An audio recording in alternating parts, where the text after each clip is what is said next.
Hey, what's up everybody? I hope you've been practicing ISO, aperture and speed after the past 3 videos. Today we'll be talking about something that your camera has that will help you to find the correct exposure every single time.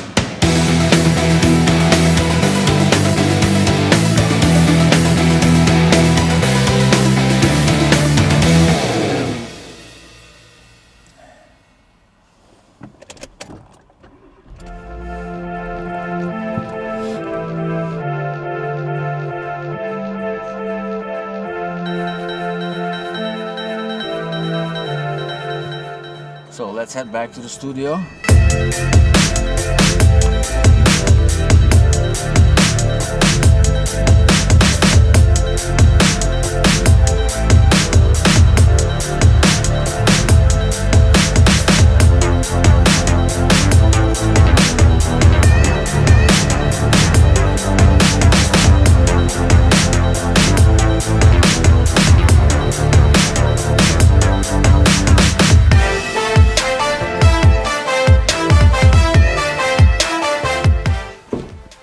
Back in the studio. Now that you guys have learned about ISO, grain and stuff, aperture, big and small holes, speed, freeze or blur your image, now I want to talk to you about something that is installed in most of the cameras today that will help you to expose your photography, to expose your photos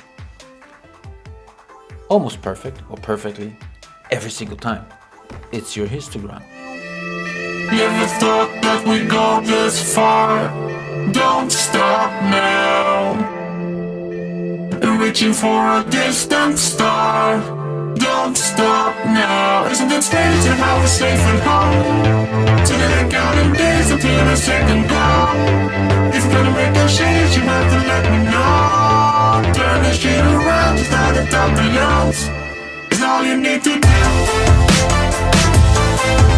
Check it out. This thing here, this is what we call a histogram. And if you look at it, it shows you highlights, midtones and shadows and the proportion of it in your photography, in your frame. So when you're out there shooting and you frame your subject, landscape or portrait or whatever, then the histogram will show you the amount of whites, the amount of highlights, the amount of shadows and the amount of midtones. And usually people say, like in this thing here, if you have like a mountain shape, hill shape kind of format of on your histogram, then your photo is perfectly exposed. But this is not always true. And here's why. Let's say you're making a low-key photo, like this one. Low-key meaning that most of your photo will be dark, almost black or completely black. Therefore, on your histogram, you see the peaks all on the left-hand side, which is the dark side, the black side.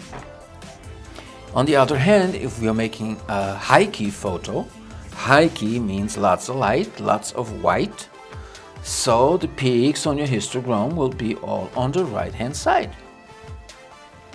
And it's still going to be perfectly exposed for your purpose, right? So use it to get an idea of the exposure of your photo, but think about what you want so that you can deduct the right information from your histogram and get the exposure and the photo that you visualized beforehand. Yeah. One thing though, I want you to consider. If you have raw mode on your camera, that means that you're shooting raw. And then the histogram that you see in your viewfinder or on the back of your little monitor, this histogram is not referring to the actual raw image that you're getting on your card when you copy it onto your computer. This histogram is referred to a JPEG, which is made and which is the preview picture that you see on the back of your camera on this tiny little monitor. So the histogram that you see is referred to this JPEG and not to the raw file that you're getting later on into your editing software. Just keep this in mind, because when you see the histogram then on your editing program, Lightroom or whatever, you will see that this will be looking different.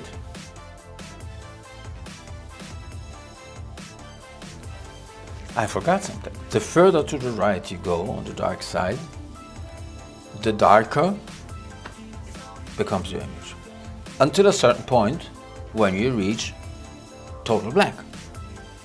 And once you reach total black, there is no more information to be recovered from this part of the picture.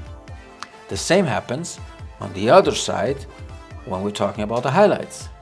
At a certain point, you reach pure white. As soon as you reach pure white, on this particular area of your photograph, there will be no more information. Consider this when you're making a picture. Do you want pure white? Do you want pure black, total black, or not?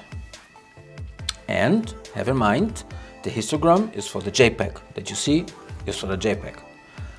On your computer, the raw file, if you happen to have a camera that shoots in RAW, then it will be slightly different. You might still have some information in that area. Now you got another tool that will help you achieving that perfect look on your photograph that you always wanted. So pick up your gear, get out on the field, get out on the streets and shoot and make pictures and practice. And put your photos down there and let me see what you do. And send them to me by email. I will comment them. If you have any questions, leave them in the comment section down below. This is a short video. After all, I don't want to keep you guys indoors watching videos. I want you to go out and make photos. And this is what you came here for, to learn about photography. So get out there, take your phone, take your camera, take whatever you use for photography and get the shot. Every time you want to learn something new, come back here. Please subscribe to the channel if you haven't done so yet. Comments are very welcome. I will be seeing you in the next video, and then we will talk a little more. We will talk a little more about light. I want to show you guys how I find light when I'm out there shooting pictures. This being a day or a night doesn't really matter.